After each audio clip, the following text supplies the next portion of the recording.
বন্যা পরিস্থিতি নিয়ে আরো জানাতে কক্সবাজার ও রাঙামাটি থেকে যুক্ত হচ্ছেন সহকর্মীরা। প্রথমে কক্সবাজার থেকে যোগ দিচ্ছেন সহকর্মী তৌফিকুল ইসলাম। আহ, তৌফিকুল, কক্সবাজারের সর্বশেষ বন্যা পরিস্থিতি কি এবং আবহাওয়ার কোনো পরিবর্তন দেখছেন কিনা জানাবেন আমাদেরকে।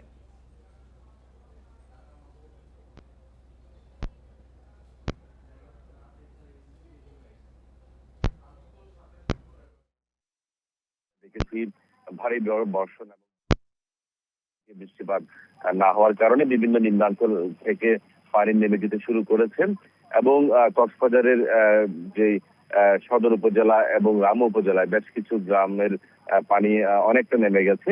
তবে চকুরিয়া এবং পেকুয়ায় সেখানে যে বন্যা পরিস্থিতি এটি এখনো পর্যন্ত অপরিবর্তিত রয়েছে। তবে আমরা আমরা যতটুকু জানতে পেরেছি যে নিম্নাঞ্চল অর্থাৎ চকুরিয়া এবং যে পেকুয়াই সেখানে অন্তত পক্ষে 40 থেকে 50টি গ্রাম সেখানে প্লাবিত হয়েছে এবং প্লাবিত এলাকার লোকজনদেরকে সরকারিভাবে আমরা দেখেছি ত্রাণ বিতরণ করা হচ্ছে এবং পাশাপাশি বিভিন্ন যে দাতা সংস্থা কিংবা বিভিন্ন স্বেচ্ছাসেবী সংস্থার পক্ষ থেকে সেখানে ত্রাণ বিতরণ করা হচ্ছে। তবে বানবাসী মানুষ বলছেন যে যেভাবে ক্ষতিগ্রস্ত হয়েছে মানুষজন, তো সেই হিসাবে তাদের যে পর্যাপ্ত যে সাহায্য সেইটা অনেকটা অপ্রতুল তারা বলছেন। তারা সরকারি আরো বেশি সাহায্য সহযোগিতার আশা করছেন। এখন পর্যন্ত আমরা দেখেছি সেখানে অনেক ঘর বাড়ি পানিতে ডুবে গেছে, অনেক জায়গায় যান চলাচল ব্যাহত হচ্ছে এবং অনেকটা ফসলি জমি এবং মাছের ঘেরের ব্যাপক ক্ষয়ক্ষতি হয়েছে।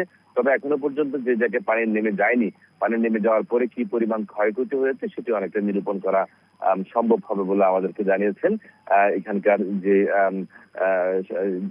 সরকারি কর্মকর্তারা। তবে আপনি জানেন কক্সবাজারে যেহেতু বৃষ্টিপাত হচ্ছে না, তারপরেও কিন্তু পাহাড় ধসের যে ঝুঁকি সেটি এখনো পর্যন্ত রয়ে গেছে। গতকাল রাতে কক্সবাজারের কলাতলিতে পাহাড় ধসে রোজিনা আক্তার নামে এক নারীর মৃত্যু হয়েছে এবং এর আগেও আমরা দেখেছি কক্সবাজারের বিভিন্ন জায়গায় পৃথক পাহাড় ধসের ঘটনায় এ পর্যন্ত 19 জনের প্রাণহানি ঘটেছে। তবে যারা জেলা প্রশাসক আমাদেরকে জানিয়েছেন পাহাড়ের চূড়া কিংবা পাহাড়ের যে পাদদেশে যে সকল মানুষ বসবাস করছেন তাদেরকে নিরাপদে সরিয়ে আনার জন্য তারা এক সপ্তাহ ধরে মাইকিং করছেন। তবে এই বিষয়টি অনেকে মানছে, আবার অনেকে মানছে না।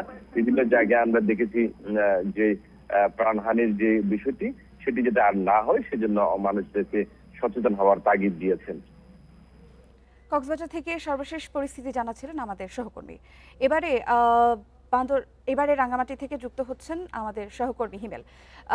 হিমেল, রাঙামাটিতে বন্যার কারণে শনিবার সেতু ধসের পর যোগাযোগ ব্যবস্থা ব্যাহত হয় এবং বর্তমানে সেখানে কি অবস্থা দেখছেন আপনি? আবার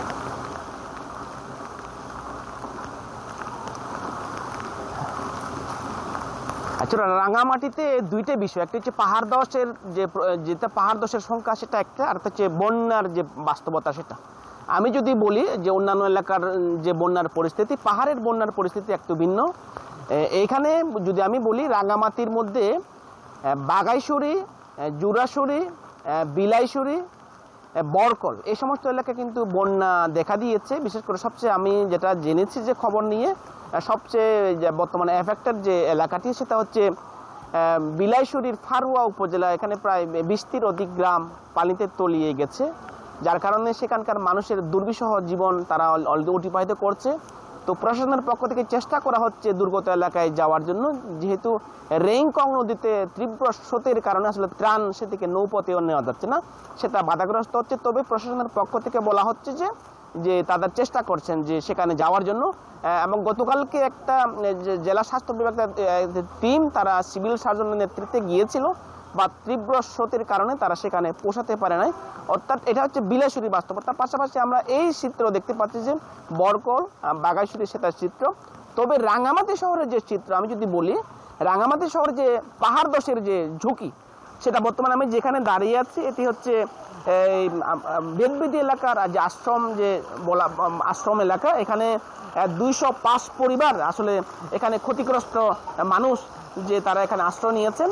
তো এর পাশাপাশি আসলে শহরে আরেকটি আছে, আমি সকালে দুইটি আশ্রয় কেন্দ্রে গিয়েছি, দেখেছি যে উন্মুক্ত বিশ্ববিদ্যালয় সেখানে আসে 50 জন, এখানে আসে 200 যে 5 জন এখানে অর্থাৎ প্রশাসনের পক্ষ থেকে যে এখনো পর্যন্ত যে যারা দুর্গত এলাকার মানুষগুলো যাদেরকে এখানে আশ্রয় দেওয়া হয়েছে তাদেরকে কিন্তু এখনো অর্থাৎ সরিয়ে নেওয়া হয়নি, অর্থাৎ তারা এখনো আছে।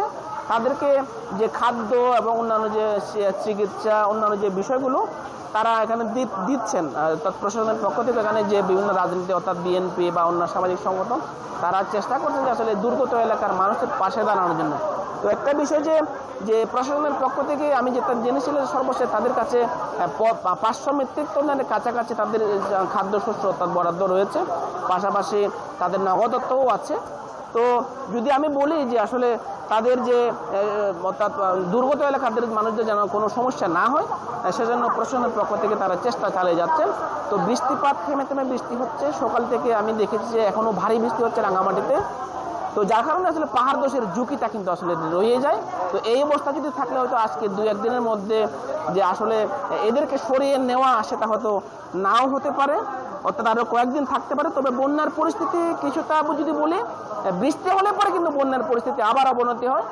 তো সব কিছু মিলে আসলে রাঙ্গামাটির যে বাস্তবতা, যে রাঙ্গামাটির যে পাহাড় ধসের ঝুঁকি এবং বন্যার পরবর্তী যে বন্যার যে অবস্থা সব কিছু মিলে রাঙ্গামাটির পরিস্থিতি এখনো স্বাভাবিক হয়নি।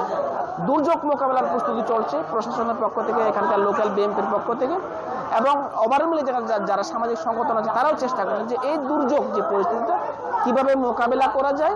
এই হচ্ছে আমার কাছে রাঙ্গামাটির যে পাহাড় ধসের যে বাস্তবতা এবং বন্যার যে সর্বশেষ অবস্থা।